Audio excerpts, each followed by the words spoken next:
Hey, what's up? I'm glad you made it here. This is Roder Bet, and this is arguably the most comprehensive and profitable betting channel on YouTube. I have experience of betting MMA and the UFC for more than 9 years, and I'll be here sharing my betting strategy for the upcoming events. And in this case, I'll be covering the main card for UFC Fight Night Magny versus Chiesa or UFC on ESPN 20. I'll be soon telling how I'm betting this card and what you guys can do with the spreadsheet, how you can read this. I'll give you guys a breakdown, but please bear with me until the end so you can also see the past results and what I'm referring to. Before proceeding though, please be aware that this is how I'm laying my money. If you want to follow anything that I'm saying here, be aware that this is your choice and hence you are fully responsible and accountable for it. I have added a disclaimer in the description, read it carefully before proceeding. Give this video a thumbs up, subscribe, share with your friend if you like what I'm showing here. Guys, this is basically my betting strategy for the card. This everything in red here means that it's a low confidence, but I'm laying my money on all of these folks here, right? And this is the amount of I'm betting in each fight, So I'm betting Roxanne Modafferi, 225% of my money. I'm betting Jerome Rivera, 0.75% of my betting money. Ike Villanueva, 175. Sumudarji, 75.75%. Carlos Condit, 1.25% on a parlay. Mike Davis, 0.75% on a parlay. This is I typed it wrong here. Marcus Paris, I'll be betting 1.5% of my money, and Lerone Murphy, 1.5% of my money. All right. I'm gonna be breaking this down. Some of these fights in this video, some of other fights in the other video. So bear with me if you want to hear why I'm betting. And in respect to everybody's time, there is timestamps in the video, so you guys can always browse through it and go through each fight. All right. So guys, I'm gonna be, like I said, doing the main card. I'm not actually sure if this is how the fights are laid out because this I think hasn't been defined yet. So let me start with Viviane Araujo versus Roxanne Modafferi. Araujo, she's like a very athletic girl, she's strong, fast, she has good cardio, she's always in shape, she's very good with the footwork. She likes to throw lots of feints, like I said, she likes to, throw lots of leg kicks, and then she hits the angle, she comes for more strikes, she cuts the angle, moves her head away, she uses lots of footwork, she attacks again, she has great dynamic flow in her movement. She's good also with the double legs, she's very fast, she's very strong there, and from the top she's quite decent, Roxanne Modafferi, she's a very tough girl. She's evolved a lot on her MMA career. She's quite big for the weight class, she's quite long. She has great experience, she has over 30 fights. She's a very tough girl, by the look of it, she doesn't look that strong, doesn't look very tough, but she is very strong and very tough. Like I said, she has evolved a lot throughout her career, and she developed herself to be one of the best flyweights nowadays. She's also very good on timing her counters. She's like a pressure fighter, likes to throw straight punches and go for the clinch. She excels when she's putting pressure on her opponents. When her opponents are backing up straight, she can shoot. She can make their life miserable with the pressure, and she's a very good grappler, especially from top. So what are the downfalls and the downsides for Araujo? She has a style that demands lots of energy, and so she's also not the best from her back. And the Roxanne Modafferi, her downfalls is that she's not the strongest girl. She's strong, but because she developed that, she's not naturally very athletic or something. She also doesn't have that much power, and she's very good when she's the wrestler, when she can grapple with her opponents, and she struggles a little bit when she has to strike with them. In terms of pick, I have Araujo by TKO, and this is how I'm laying my money in terms of prop bets and in terms of straight bets you guys saw on the spreadsheet. Now let me break this down one further level in terms of how do they match up in terms of a tail of the tape. So what's the offensive strike? And give 5-star for Araujo. Like I said, super dynamic, good power, very tough to predict. Defensively, she's very tough to hit. I don't give her 5-star because I think she kind of backs up straight at times. She's better on the front foot.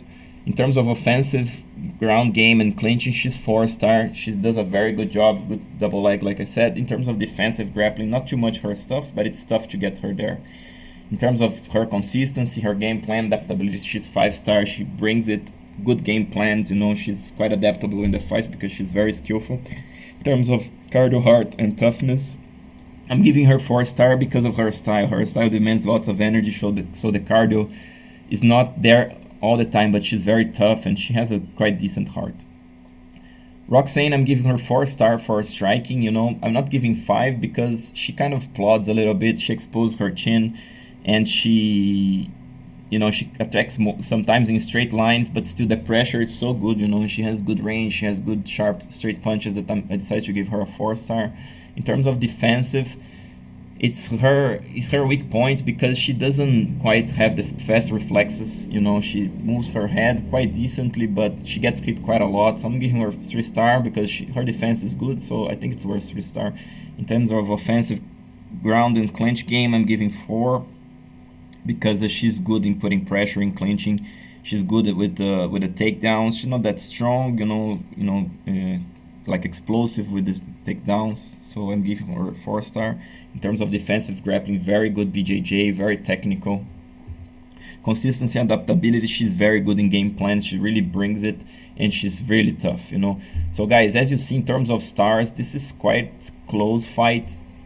I'm giving Araujo the odds, more chances to win this fight because she's stronger, she's more dynamic. To win this thing, she has to feint a lot, get away from the grappling, explode, and use her athleticism and her power to her advantage. If she backs up straight, it's going to be a difficult fight, and also she has to avoid the clinch and the mat. For Modaferri, she basically has to be careful not to attack in straight line, not to expose too much herself because Araujo has so much power.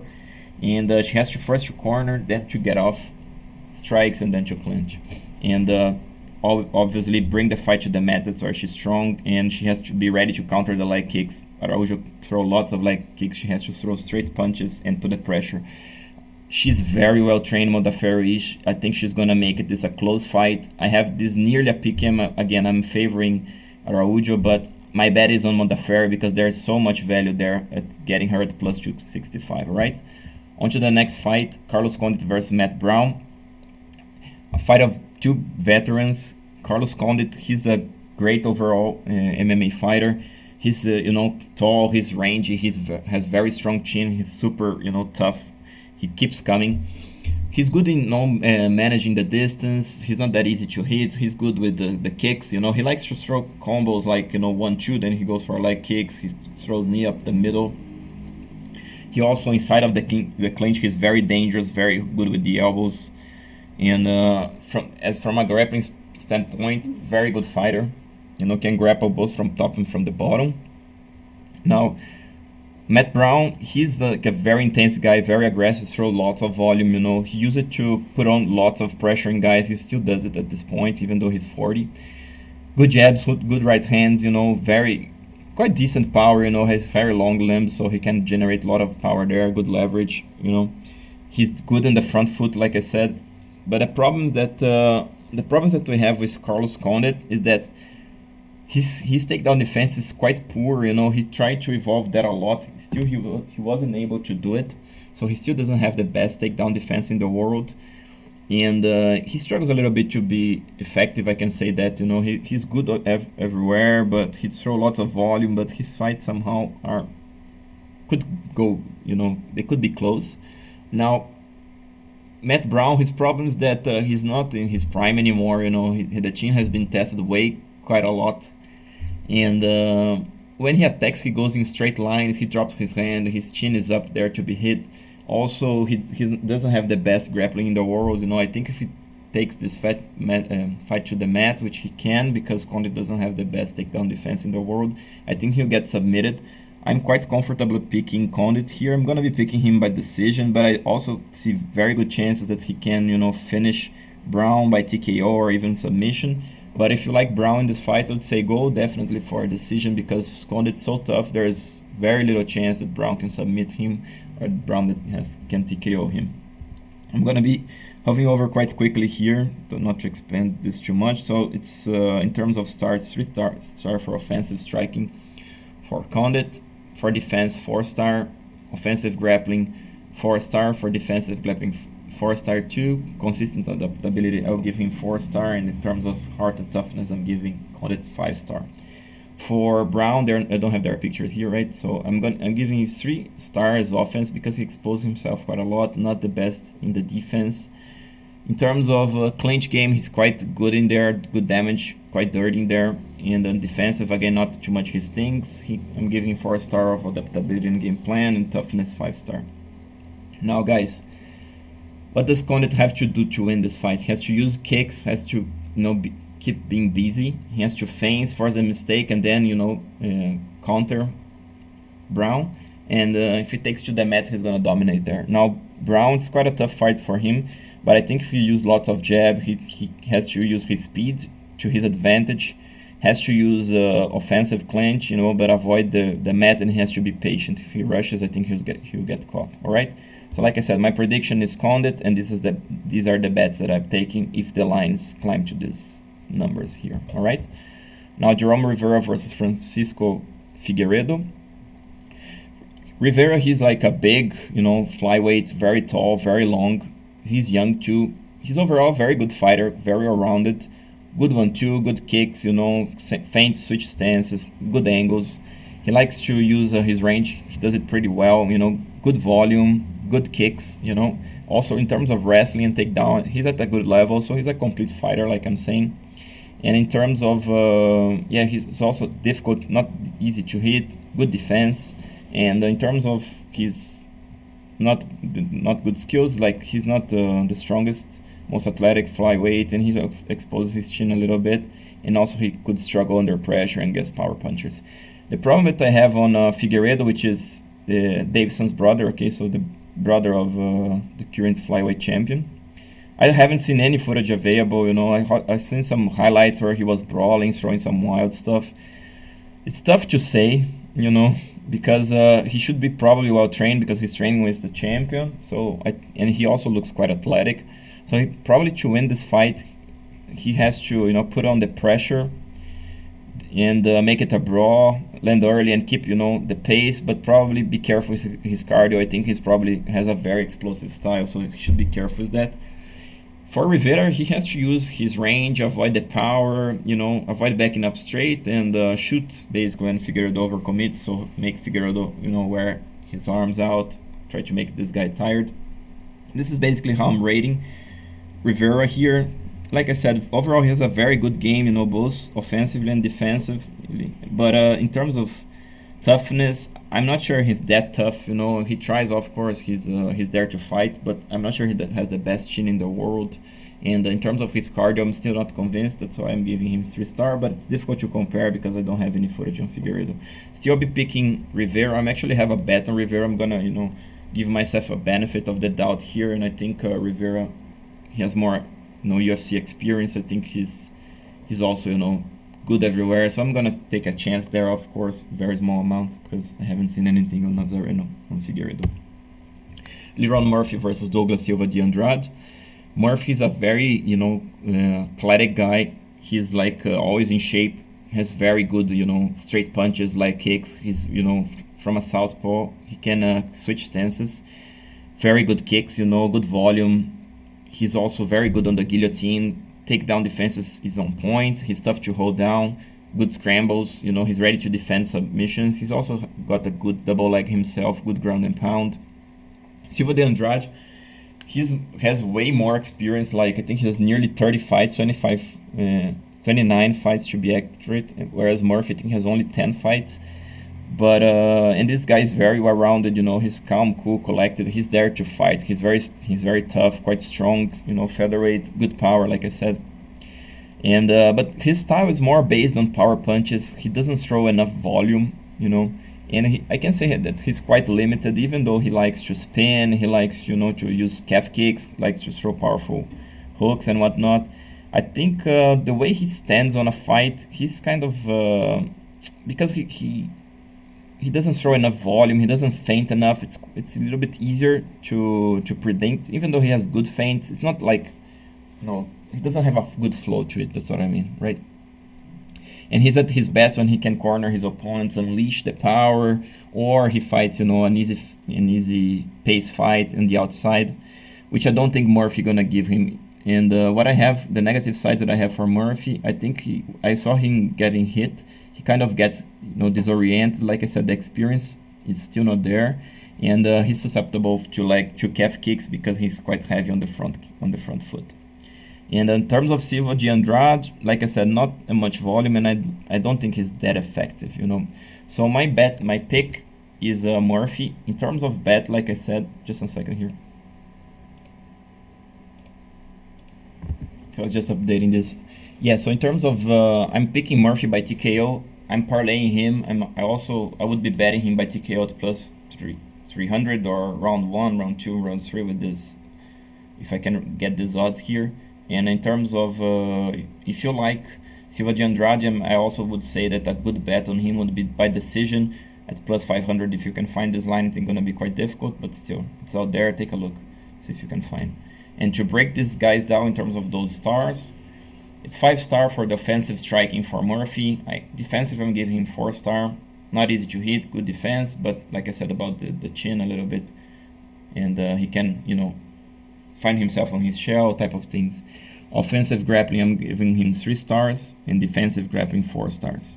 In terms of consistency, adaptability, and game plan, I'm giving him 4 stars because, like I said, he's a well-rounded fighter. He has good combos, can, you know, shoot double legs, so he's quite adaptable. He does a good job, and he's very tough, has very good heart to win the fights. Now, Silva de Andrade. One more second again. I'm sorry again, guys. So I just fixed it now. All right, so for Silva de Andrade, I'm giving 4-star for offensive striking.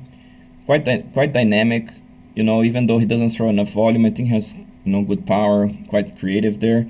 In terms of defensive strike, I'm giving 3 stars, not much his thing. He kind of holds the ground, doesn't move much, so he can be hit, can be hurt. For his clinch game is pretty good, you know, but the ground game is just not there. I could give him 3-star, you know, so yeah, maybe 3.5. Defensive grappling, not too much his thing, doesn't quite move well, you know, can hold the position, but nothing outstanding.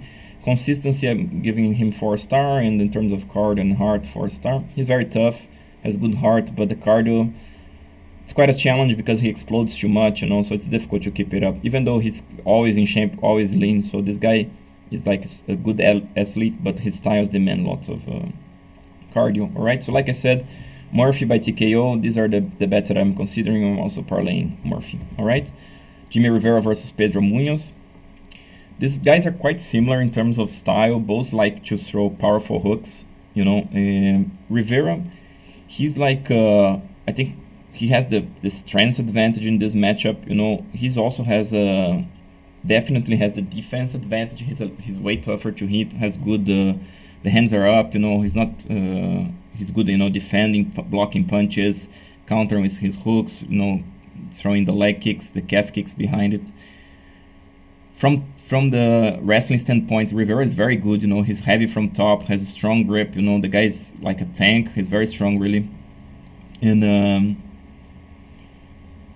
yeah, like I said, when his downfalls, like eventually he's exposed himself because he doesn't have the longest reach in the world. He can brawl, you know. It's not too much his thing, you know. Even though he has power, like I said, I don't think he favors too much on a brawl. And he's primarily a boxer, quite a lot of weight on the front foot, and he hooks too much, you know. He could use his wrestling more, but he doesn't. He fights primarily as a boxer, you know, with a good leg kicks. Munhoz, like I said, these guys are quite similar. He's also very aggressive. His chin is just unbelievable, you know. He's also strong for the division. He likes to hold the ground, swing heavily, you know, good power, good accuracy. The guillotine is nasty, you know. The combos that he goes for BJJ is also very good, you know. He's very dangerous on the ground, especially with the chokes. Good volume, you know. Likes to move forward a lot. Likes to corral opponents and get off. He has also good calf kicks, good hooks, like I said, throws to the body. And he's excelled himself when he's in a brawl because of this chin is so strong. It's just ridiculous, really. Even though he hits a lot of shots, but still somehow holds up against like powerful punches. Like Cody Garbrandt, like Francisco Rivera, the guy took so many shots. It's just unreal. He just put those guys out. And the problem that we have with Munhoz is that the chin is up. It's not difficult to hit, you know. And he's quite short and short in range for a bantamweight, you know. And even this chin being so strong as it is, at some point, you know, there's a physical limitations for the body. I think at some point Munhoz is going to get dropped. It's impossible that he just keeps taking that amount of shots without getting damaged. So my pick is Rivera. I'm gonna be picking by decision because this guy is so tough. But I would see either of these guys by TKO. Munhoz has good power. He can damage Rivera. Rivera can damage him, at some point. And if you're gonna want to go by submission, take a look on Munhoz by submission at this price. I think even though he's super, dangerous with the guillotine and whatnot, it's tough to get a guy like Rivera on those things, But still, there's always a possibility. All right, so I would put a price to it. So I would be betting on either of these prop bets. I don't have any straight bets on either of these guys. All right. So in terms of what each guy has to do to win, in terms of star, I'm giving 4-star for offensive striking for Rivera, defensive striking 4-star, offensive grappling 4, and defensive 3. Even though he's difficult to take down when it gets to the mat, he doesn't have the best skills in the world. Consistency and game plan 4-star, and cardio and toughness 4-star. Now for Pedro Munhoz, 4-star offensively is pretty good there. Defensive is 3-star, definitely could even be less because he just gets hit way too much. In terms of the ground game, and it's 5-star the ground game. In terms of wrestling, he's pretty good, but it's not that excellent. So I would put even 4-star. So I'll leave it here, but consider it 4-star. Defensive grappling, he's very good. Especially that guillotine, super dangerous. 4-star in terms of game plan, and toughness and heart, he's 5-star definitely, right? So you guys can see in terms of these things, it's a quite close fight really. But I see this scenario more likely. I see more likely Rivera being able to anticipate those shots, avoid the overhand, using the feints, come with the combos, and obviously avoid the mat. For Munhoz, he has to use lots of jab. I would like if he can use the straight punches, so Rivera doesn't block them so much. I think he has to be careful with the calf kicks. Rivera has good calf kicks, so does Munhoz. So each one has to avoid the calf kicks of the other. This can be the key of the fight. So for him to win, he has to land his own calf kicks. And then he has to make a dog fight, and he has to jump to those guillotines. All right? Awesome, guys. So the main event, we have Neil Magny versus Michael Chiesa. Both of these guys, experienced veterans of the game. Magny, the Haitian sensation, super tall guy, super rangy, always improving, great cardio, sharp jab, he's sensational with those jabs, good 1-2, good volume. He's evolved a lot on his takedown games, good single, good double legs, distance management, does a very good job, good in the clinch, head positions, knees, uppercuts, good takedown defense, long legs, improving his physical strength, so it's difficult to take, Magny down at this point. The problem, what he strives is like on a range battle in the middle of the octagon. It's very difficult to deal with that reach. He's 8 inches, 6'3" foot guy, super rangy. And his problem is like the chin is quite up. In the past, he used to have problems under pressure. His chin is not the best in the world, and the leg kicks, the calf kick especially, has such long calves, and he has some weight on the front leg, so he's quite susceptible to that. Now, Magny, he's a maverick, right? Michael Chiesa. He's like a big welterweight himself. He used to fight at lightweight, but he's just a big welterweight. It's just crazy. He also likes to get fast on the inside. He's very good in the body locks, put lots of pressure on guys, and he's very good from the top. He has great, chokes, has great attacks with the kimuras, with the arm bars. He's also has very good, body locks, can trip guys, and his problem is that the chin is up. He comes in straight lines when he attacks. He can be timed, and he's at his best when he's the wrestler and the grappler, which makes things quite tricky here. So I'm picking Magny by decisions. In terms of bet, let me fix this again, guys. Sorry about this. Gonna do this, live here. So I have Magny by TKO if I can get him at plus 450. That's what I put there, right? And Magny plus 800. I would take Magny by TKO. And with submission, I would take Chiesa sub plus 400 or either guy decision at plus 450, right? In average, it's that. All right. In terms of the breakdown and the stars, I'm giving 4-star, both on offense and defense for Magny. Offensive grappling 3-star, defensive grappling 4-star. In terms of consistency and adaptability, I'm giving 4-star for Magny, and the 4-star also for heart and toughness. Now for Chiesa, 3 stars in terms of offense and defense. Attacks in straight line, chin is up, not the best defensively, but he's very strong on the clinch. You know, I'm giving 4-star because he doesn't have that much wrestling, even though it's quite strong in terms of body lock. He likes to take the guys back, you know. So in the ground and in the wrestling, it's like 4-star, because I think he could also be a little bit more patient. He kind of loses position in the grappling, you know, because he's not that patient. And the defensive, I'm putting 4-star too. Consistency and adaptability, game plan 4-star, and he's super tough. All right, so Magny to win here has to use lots of jab. He cannot back up straight, otherwise Chiesa will clinch him, will take his back, you know, even standing, you know, pull him to the ground, his superior strengths. Be ready for the takedown, make him work, avoid the mat, and pick up the pace from the second. You know, he has to use also right hand, he has to earn Chiesa's respect. If he doesn't, if he goes only for jab, this guy's so tough, he will tough it out, he'll get inside. Chiesa has to put the pressure, you know, try to land straight, to land the straight right, you know, avoid the hooks. Jabs are good, but he has to also to earn Magny's respect. He has to wait for the right time to clinch, you know, cannot just, you know, bull rush things. Magny will be ready. Magny is a big guy, tough to hold down. Like I said, he can wear himself out if he doesn't wait for the right time. And like I said, be patient on the mat. He cannot rush for subs, he has to go for them, but position before submission, hold the position, and then attack. Alright guys, this was it for my breakdown. And in terms of bet, like I said, that fight that we covered were Carlos Condit versus Matt Brown. I have a bet on Condit. I'm parlaying Condit. I also have a bet on Roxanne Modafferi. This is like 225% of my money. It's the biggest bet that I have, because I think there's so much value on Modaferri. It's a tough fight to predict. I think it's nearly a pick 'em. I'm betting Jerome Rivera just because of I haven't seen much on Figueiredo. I think Rivera has enough well-rounded skills, but it's all obviously a very small percentage of my money. I'm betting Lerone Murphy at 1.5% of my money. I'm quite confident on Murphy. And the rest of the fights and the breakdowns you guys gonna see in the upcoming videos. For results, like I promised, guys, this is a wrap-up of the year. If you guys want to see each fight, how did this accumulated to this amount of profit in terms of, as a metric of return of investment, or the 341% profit that I had for 2020 from July, that's when I started the channel. Take a look in the description, there's a video to it. You guys can see everything there. You know, I'm breaking that down. Also, obviously, take a look in the playlist. You guys obviously can see everything is recorded.